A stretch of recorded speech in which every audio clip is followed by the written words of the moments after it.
What is going on, guys? It is your role model of the IWC Gamers Goon here today with your August 31st Monday Night Raw review.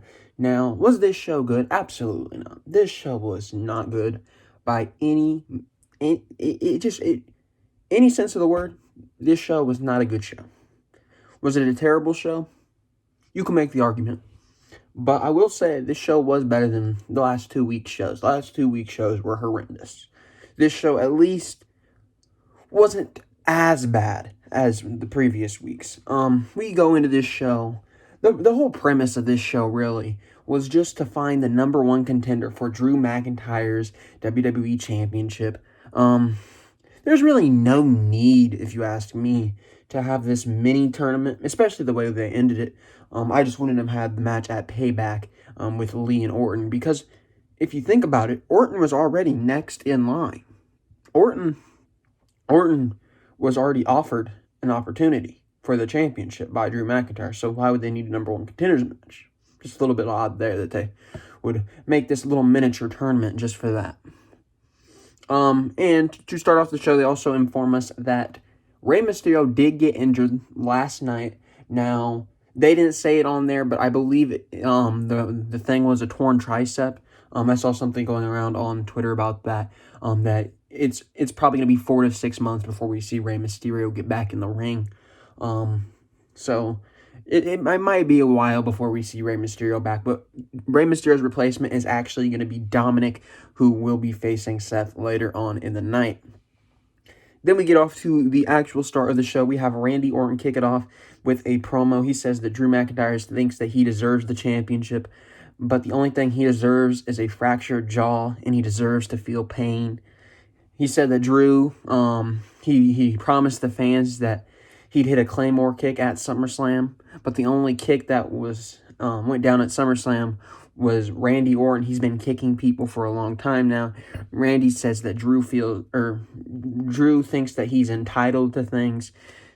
He shouldn't have to face anyone since Randy Orton, is entitled for a rematch. He said that he'll beat Drew at the pay-per-view, and he will end up making it to Clash of Champions to face Drew. But Orton heard that Drew got a little meet-up with some old buddies who shared one thing in common. They were all kicked by Randy Orton. Pulls up a little picture of, I believe, Edge, Christian, Ric Flair was on there. I don't know who else was on there, but all the people that had been punted by Orton was in the hospital with Drew McIntyre in the picture.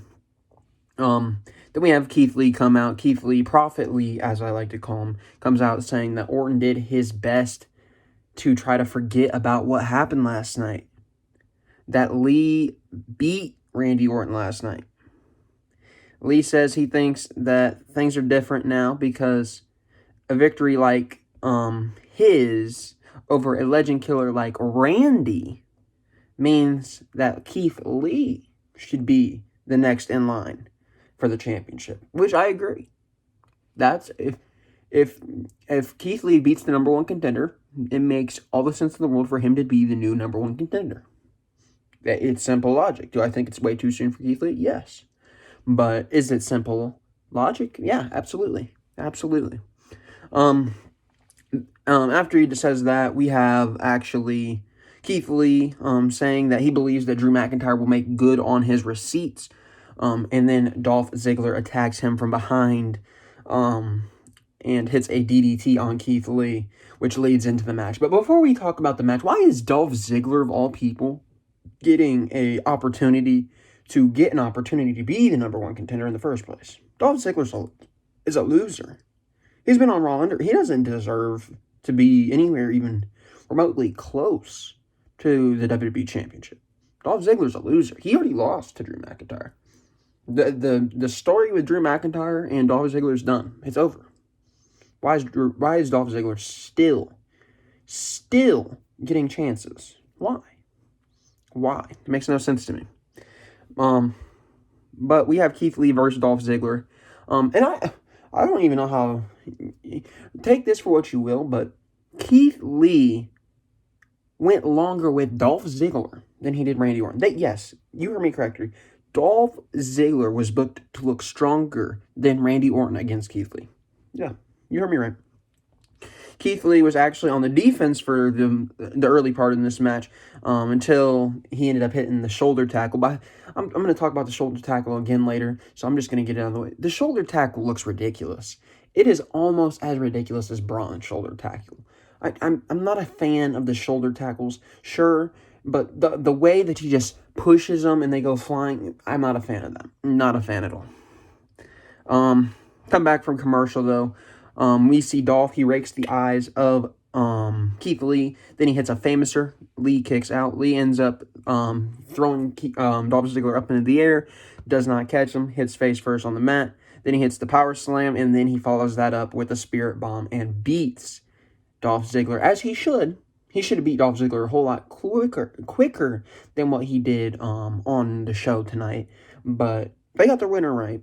Keith Lee needs to be the winner because Keith Lee is probably your biggest investment right now. Outside of Drew McIntyre and outside of Randy Orton, I would probably say Keith Lee is probably your next biggest investment because Keith Lee has the potential to be a star, a superstar, a face of the brand. You can't ruin that just yet. I would have had him squash Dolph Ziggler if it was me. Next, we have Sarah Schreiber. I don't know how to pronounce the lady's name. I'm sorry. But she interviews Nia Jax and Shayna Baszler about last night. They said that, Nia's like, well, I told Shayna to get out of my way and I would handle it. Shayna's like, no, I'm actually the one that, they're little bickering back and forth. Nia says Shayna only choked them out because she wore them down. Nia wore them down for her. They argue who is actually the women's tag team champion as if they're not the same. Like, I don't understand that at all.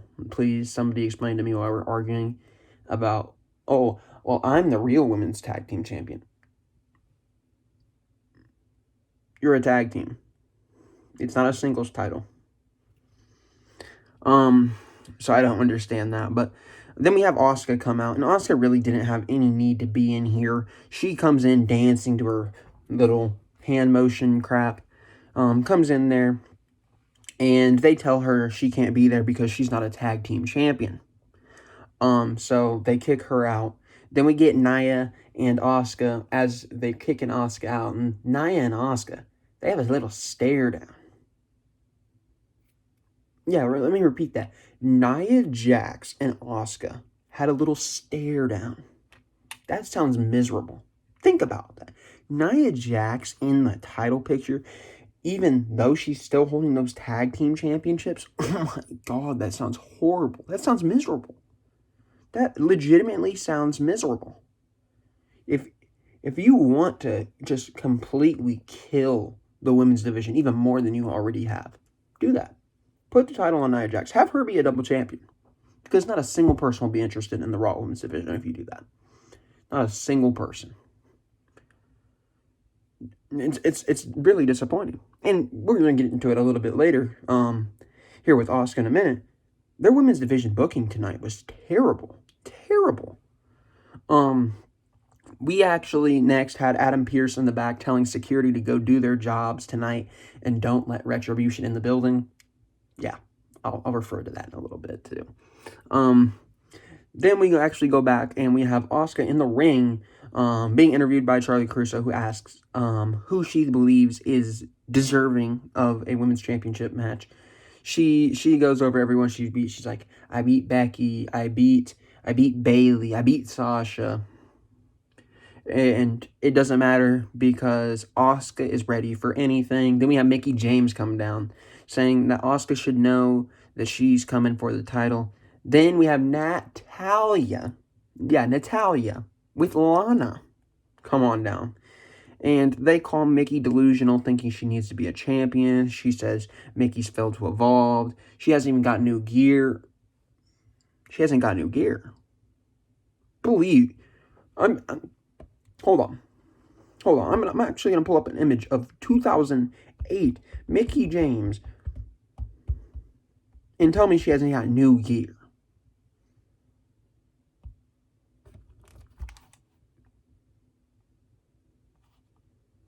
That's not 2008.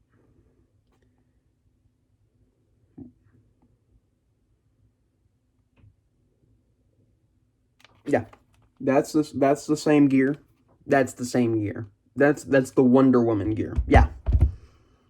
Lana sounds like an idiot. Lana is an idiot. And Lana also said some stupid stuff about how she's elevated the women's division. When? Wasn't Lana the one that went out on Twitter and said, "Oh, they should put me on TV and put me in a bikini so that we can draw ratings"? Yeah, you're elevating the women's division, huh? They wanted to get away from that diva stuff.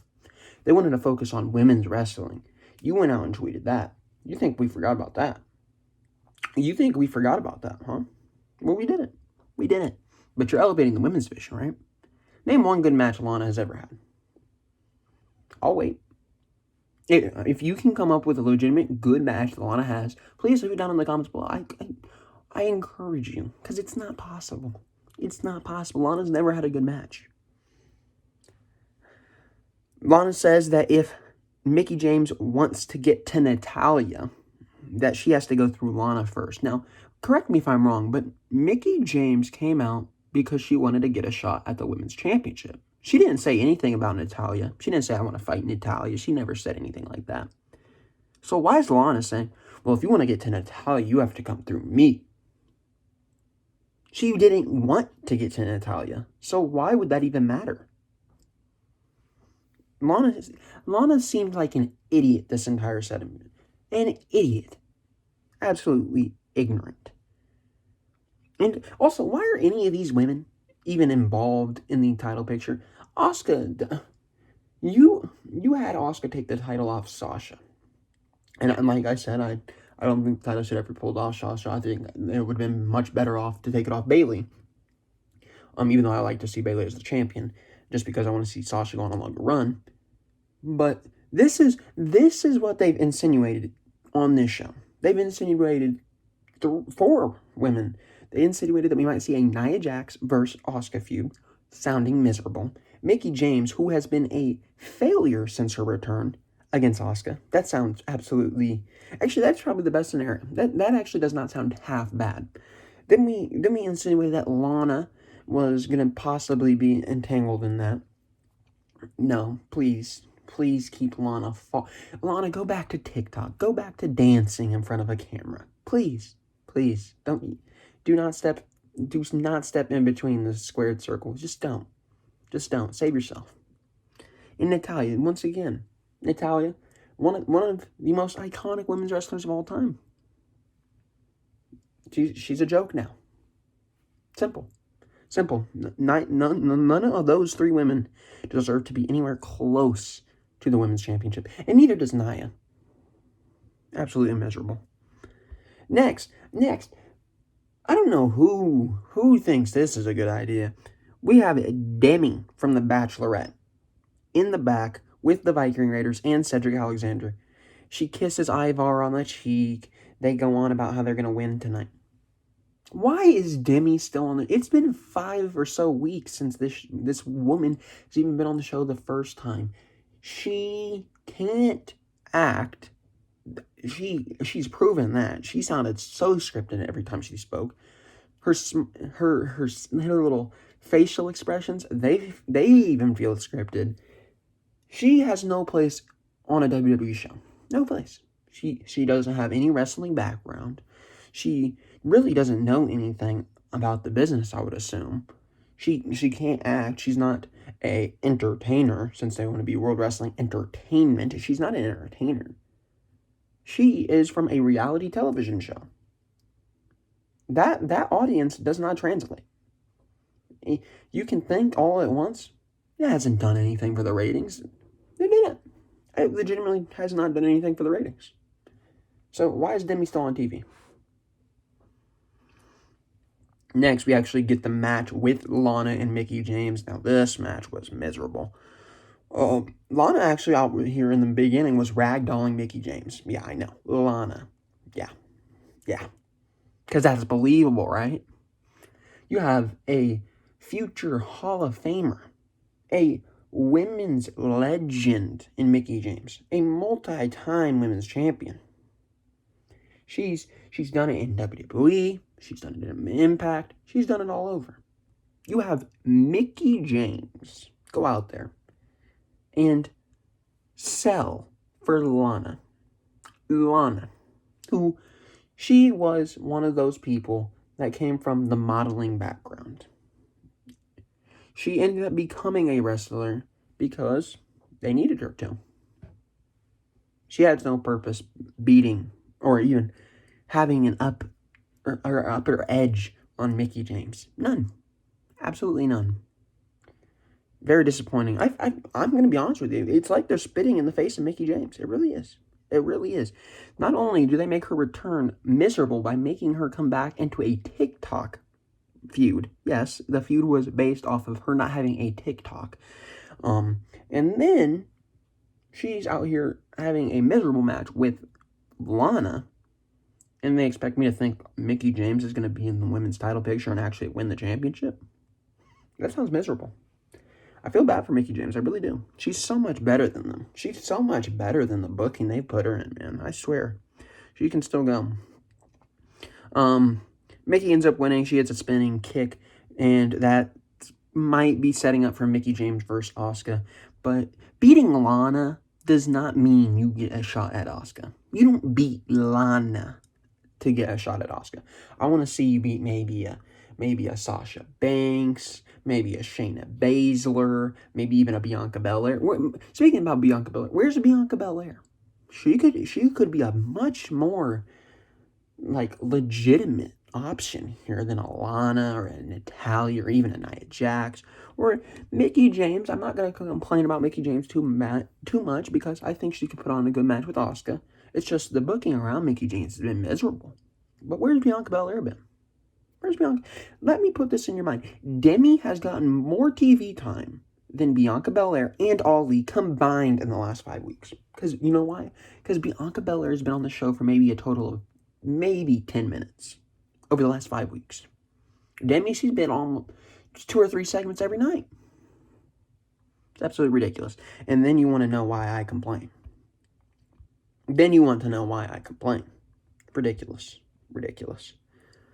Next we have the IIconics, the Loseronics, the Get Out of Here Onyx, being interviewed in the back about their match against the Riot Squad. The winners will get a title match against Baszler and Nia Jax, and the losers must disband. They said it's crazy to think that they've been best friends over the years. They've come to dream about the same things, about being WWE stars, and they sacrificed everything only for each other, to be there for each other. Nobody else was there for them. They want to put the titles back on their shoulders. Nobody wants to see the titles back on your shoulders, ladies. I'm sorry. Nobody. Next, we had Randy Orton versus Kevin Owens. Aleister Black actually attacks Kevin Owens upon his entrance. Kevin Owens Aleister Black delivers a black mass to Kevin Owens before the match ever even begun. Aleister rolls Kevin into the ring. Kevin says, I'll still fight. Referee starts the match. Kevin Owens, wobbly, trying to throw some punches at Orton. Orton ends up hitting an RKO. Orton goes over, as he should. Next, we have the Mysterio family being interviewed. Ray says that he was looking forward to getting closure. Closure was an important thing for him tonight. But they know the pain, or we all know the pain that they've put Seth has put him through. But his loss tonight is actually his son's gain. He says, if you're in the field long enough, you know that injuries will happen. Dominic, we know he's the underdog. Then Dominic says he has a high level of confidence going into tonight after last night. He says he has a 619 with the Monday Night Messiah's name written all over it. Very solid promo work there from the Mysterio family. Next, we get into the VIP Lounge. The VIP Lounge, we have MVP say that the first episode of the Thunderdome, the first episode of the VIP Lounge in the Thunderdome, he introduces the new United States Champion, Bobby Lashley, the CEO of the Hurt Business. MVP says he knows a lot of men who made mistakes, like Apollo, for disrespecting him. MVP says that there is 3 definites in the world there's Death, there's Tax, and there's Bobby Lashley. Lashley then goes on the mic. He says he did what he had to do, what he said he would do.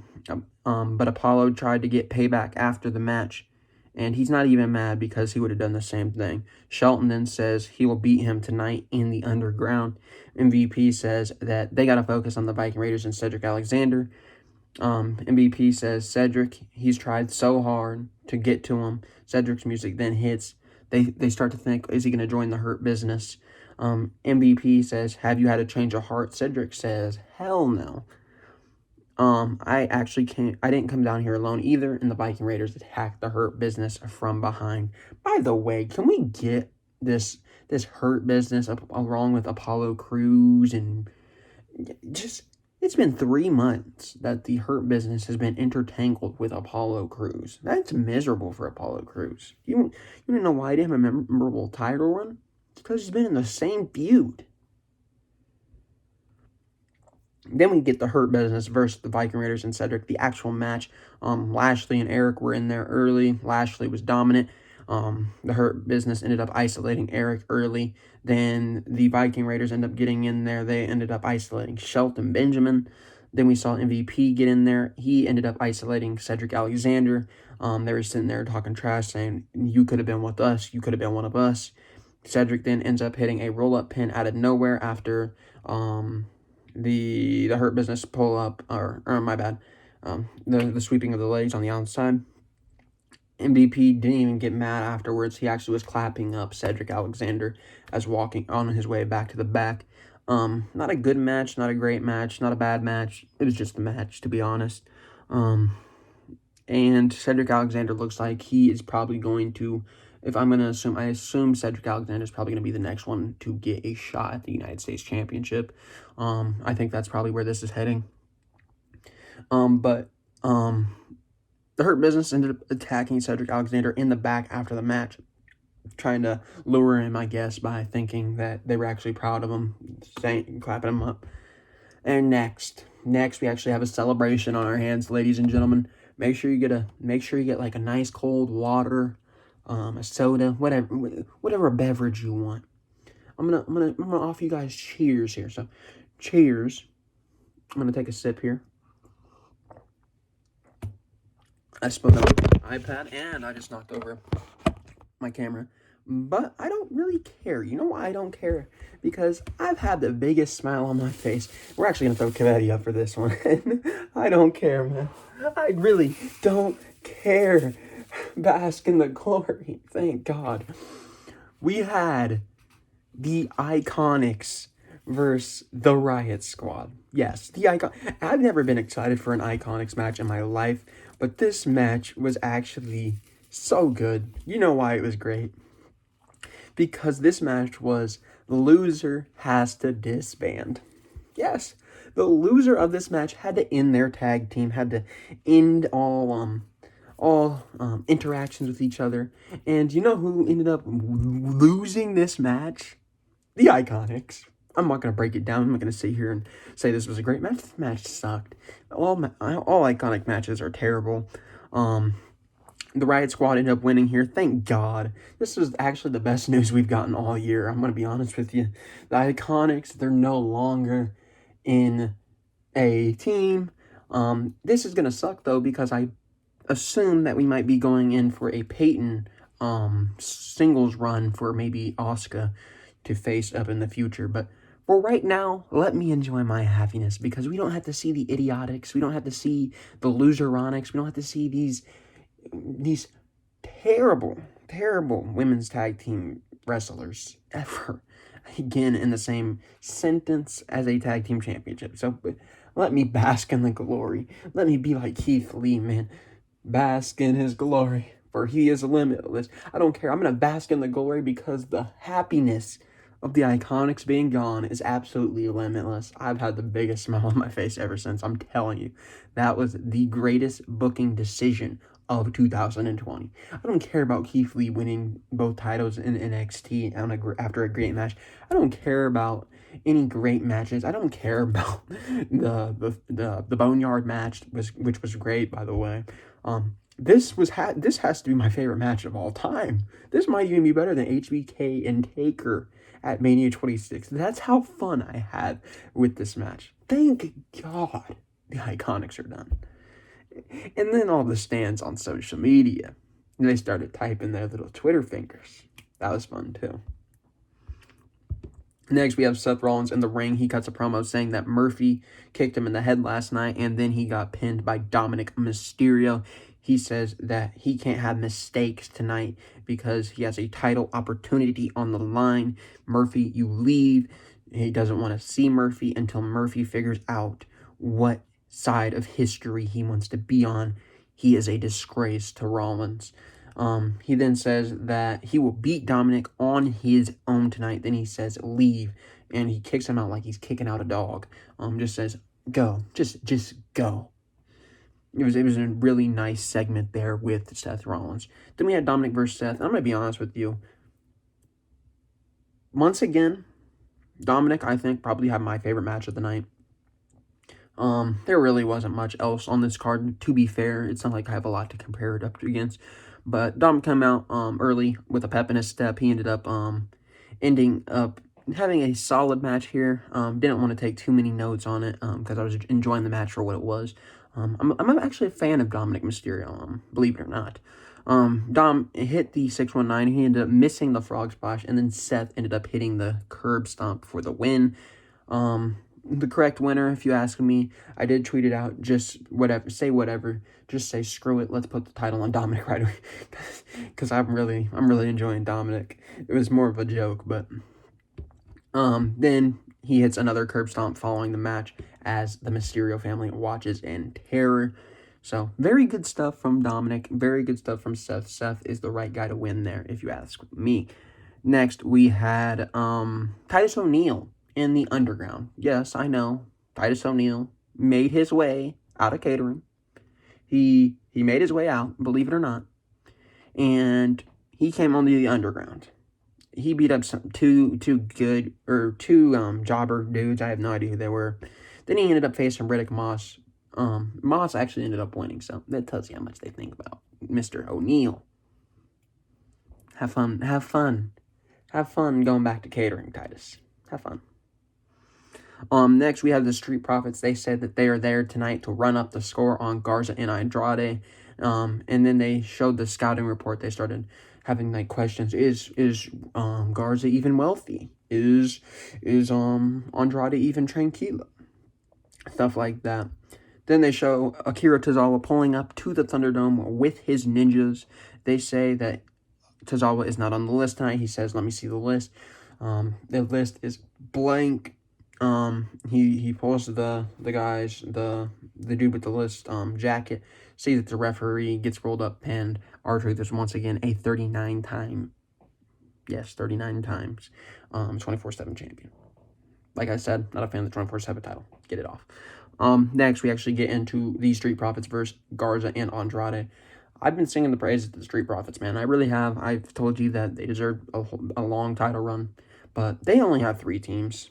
I'm going to be honest, didn't really care about the match. How many times have we seen it already? 5, 6, 7 times? It's been too many times. The division's already dead. That's why I wanted Ray in it with Dominic. Obviously, we're not going to be getting that. But they need to call somebody up, honestly. They don't have any legit tag teams out there. Viking Raiders, okay, but really, they're not really doing much. Garza and Andrade, they've fought them 83 times, it feels like. So they really just need to end that. But then we have Garza leaving with Demi as Retribution shows up. Everyone fights Retribution. You have Vega fighting Retribution. We have both Street Profits and Andrade. I don't know where the rest of the roster is because apparently everybody wanted to band together to face Retribution, but nobody wants to come down and actually face them when they are there, so that makes no sense. And also, Adam Pearce earlier on in the night did say he had security on extra alert tonight to block each entrance. So how did the Retribution get in? And not only how did they get in, but why did the security team not come rushing down for that, huh? I don't know. Tag division, weak looking after that. Like I said it on Twitter, they'll do anything to make the tag team division the least amount of focused on for the shows because they know they don't know how to book a tag team division. So they're going to put a big storyline to kind of like hide the fact that they have no tag team division, which is what they are doing with Retribution. Then we have Adam Pearce yelling at his security guards, sending them back to their post. Why is he sending them back to the post? If they're already in the building, what sense does it make to go back to the door that... Pearce, send there. Go find them. Go find them. Figure out where they are. They didn't do any of that. Idiots. Next, we actually had Jessamine Duke in the Underground. She beat up some girl. Don't know who it was. Then we had Peyton Royce roll Billy Kay into the ring. Billy Kay ended up losing that very quickly, as she should. Which makes me fear for Peyton Royce, because Peyton Royce didn't step in there. So you know what Peyton Royce might be doing, right? Going for that women's championship. Yeah, I know. I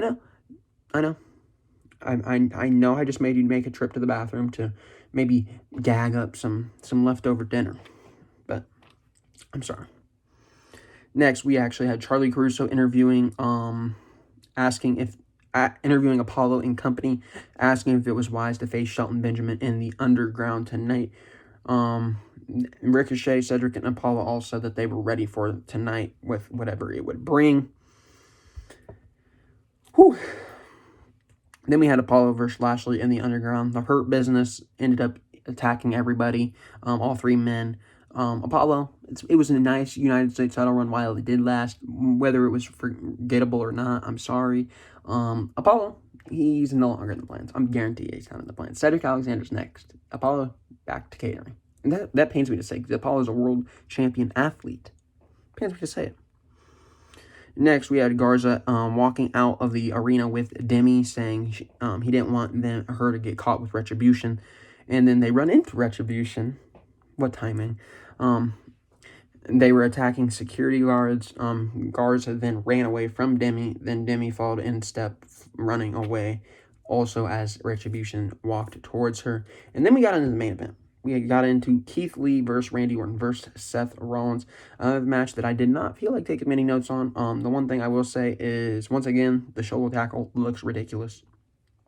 Lee ended up hitting a spirit bomb here in this match onto Seth Rollins, which made Rollins, obviously, Rollins was done and out. Randy Orton slid into the ring. Randy Orton hit an RKO onto Keith Lee, and then Randy Orton went over to Seth Rollins and pinned Rollins. So I do like that they are protecting Keith Lee. They did not have Keith Lee take the pin. They actually had Seth Rollins, and if you ask me, Seth Rollins can eat a pin, because it's Seth Rollins. It is Seth Rollins. It's not going to hurt the Monday Night Messiah. The Monday Night Messiah is still involved with the Mysterio family. He has no intention of being a champion in the next 4 or 5 months. None. With that being said, Raw wasn't a good show. It wasn't a bad show. It wasn't a bad show. It was a bad show, but it wasn't bad. Like, if I had to rate it, maybe like a 3 out of 10. It was better than the last few weeks, but it wasn't a good show. It wasn't a good show. It was more entertaining the last few weeks. That's for sure. But that was Raw for you. That was Raw for you.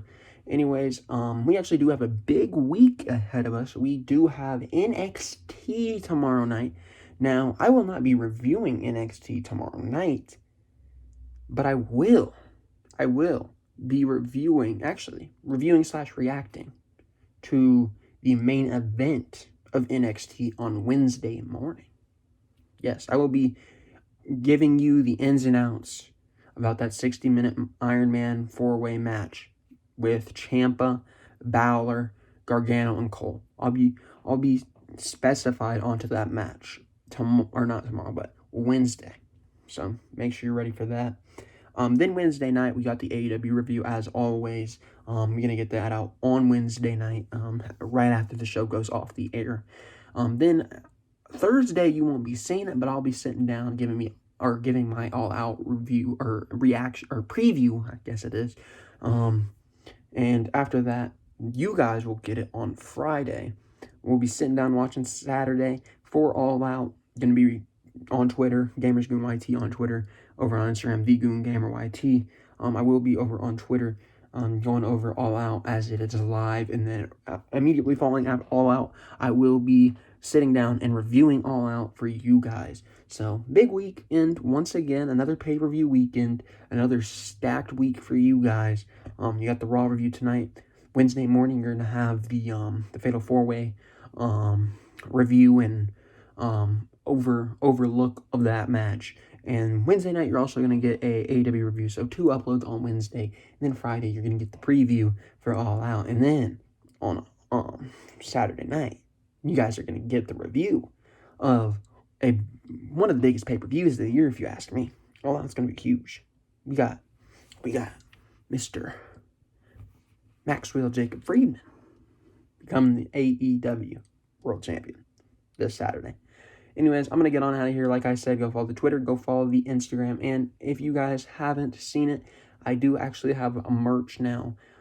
It is only available throughout the month of September. So make sure if you want any of that to go in the link below over on Teespring. Because I will be having that up for a month. It was my first time trying out some merch. So we'll see how it goes over there. But for right now, it's been your role model of the IWC Gamers Goon. And I will be seeing you guys for NXT on Wednesday morning.